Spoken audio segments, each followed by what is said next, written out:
Welcome back to the iAchilles channel, everyone. I'd like to start out by saying that the UN has declared coming into the United States of America a human right. Crossing the borders of the United States of America is a human right. Yesterday, Barack Obama said that our countries aren't defined by borders. I have a globe here that it shows all the countries of the world, and all of them are defined by their borders. So should we just get rid of maps now? It's a human right to come into the United States of America. Our government, our regime is setting us up to be inhumane in the world's eyes, to appear inhumane to the UN and to the world, and the world population. We're made to look like racists, looking at people, the color of their skin, asking people for their papers like Nazis. That's what they're depicting us to the world. Isn't that incredible? I think so. President Felipe Calderon was in Washington yesterday. The other day, he did an interview with Wolf Blitzer. Wolf Blitzer asked him what he thought of the Arizona law, and he said that he thought that the Arizona law was inhumane. Inhumane. Do you understand? Inhumane. That's what everything's going to be wrapped in. Humanity. Okay? Human rights. Because remember, it's a human right to cross the borders of the United States of America for any reason. And we are not to ask any questions. We are not to ask for ID. It's open borders according to the UN. It's a human right. We have no right to enforce our border laws. That's the whole idea. He says it's inhumane to ask people for their papers. And he thinks it's inhumane to ask for people's proof of citizenship. Well, Blitzer asked him, well, do you secure your southern border? Do you allow people to come into your southern border and get jobs and just, come in freely?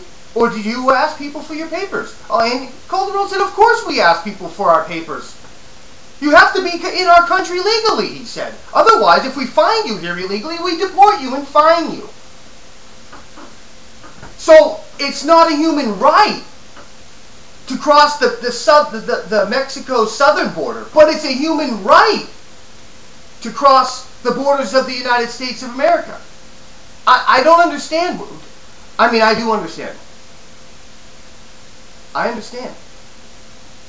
Because it's to make us look inhumane. The people of America, 84% of the American people are for the Arizona law. 84%.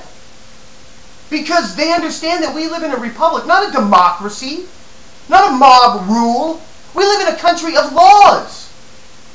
Everyone in this country must follow the laws. We've been living under this democracy for so long that now our politicians are above the law. They do whatever. They bribe, they create huge Ponzi schemes, and they get away with it.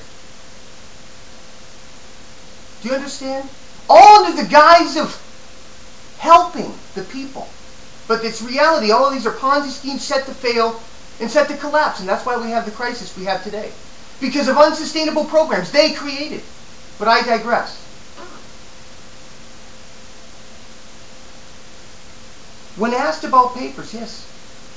Calderon said that they only allow people in to Mexico who are going to be economically beneficial to Mexico. Illegal aliens come into the United States of America, they send $1 billion a year back to Mexico. That's why he wants this open. He wants that $1 billion. But he's not willing to take the poor and the needy from other countries. No, no, no. He will only accept people who are going to benefit Mexico. He wants to export his riffraff to us, and with the UN backing them, saying that it's a human right, and we are inhumane to prevent this from happening. You understand? He was in Congress yesterday, bashing the laws of our country, and the Democrats in the Congress gave him a standing ovation. A standing ovation. We are living in a country that feels as though is being occupied by some foreign dictatorship. That's what I feel like. Every bill they push is against the will of the people, and they do it anyway. Hook or crook.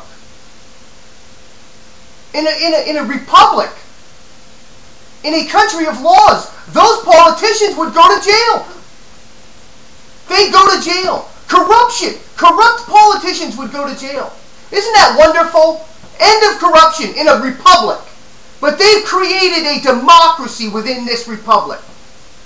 You understand? They no longer have to obey the laws. We do. And their chosen people don't have to obey the laws either. These are Democrats coming across that border. Future voters. If those were Republicans, there would be a 100-mile-high fence. It'd be dug in so deep you couldn't dig under it. It'd be so high you couldn't build a ladder tall enough to get over it. If those were Republicans. Or people who understood freedom and the rule of law. They're lawbreakers. And Barack Obama has pitted himself squarely on the side of the lawbreakers against 84% of the American people. Because he doesn't care about re-election. Everybody says, oh, that's the stupidest thing I've ever heard. He's doing it for votes, but 84% of the people, why is he doing it? Because it's not about us voting him in again. It's about him getting the structure in for us to join the world in some world government that controls every country. That's where we're headed. We'll have no choice because we're too much in debt and he's creating more debt. Volcker came out the other day, said that we need to stop or before it's too late. Before it's too late for what? What's happening? Barack Obama said everything was fine. The worst is behind us. No. He's setting everybody up for a fall so that when it does fall again, nobody's prepared. And everybody will run to him and adopt his plan. Because he'll have a plan, and his plan will join them. Europe, the EU, the UN, that says it's a human right to cross the borders of the United States of America. God bless Arizona. God bless America.